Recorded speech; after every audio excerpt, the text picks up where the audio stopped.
I think grief is a really interesting topic because people are so afraid of it. And that's what makes this place so interesting. I think that Julian wanted to show that technology is always serving a human need and a human desire for connection.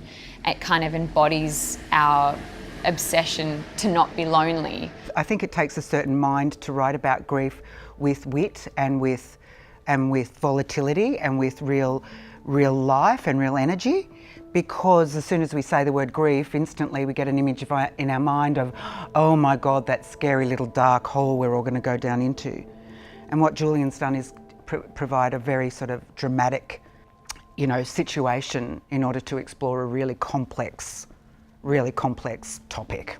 When you're in pain, I think people make decisions that maybe aren't necessarily good for them.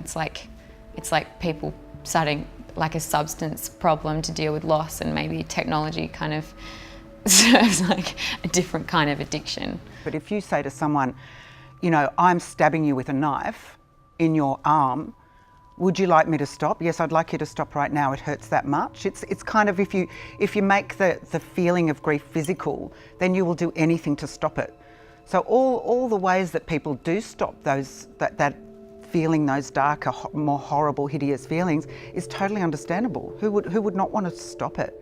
But there's the rub. A lot of services now that are kind of emerging, which is kind of a very human, natural reaction to the idea of death. If things are getting a little bit too deep or a little bit too kind of confronting, you can opt out with your device or with whatever you're reading or whatever you're interacting with. We're using robots now for the elderly and for people with dementia to have someone that they're connecting to, and that's serving that there's so many forgotten people in nursing homes, and that robots might serve that kind of desire for connection. We're able to use technology to stop the difficult emotions, and in some ways, in real life, is exploring that territory of what we need to do in order to, or what we do to navigate the difficulties in our emotional lives. The unnatural feeling of a parent losing a child it's just so kind of terrifying and raw that I think it's a pretty interesting lens to see how far we'd go with technology to fill that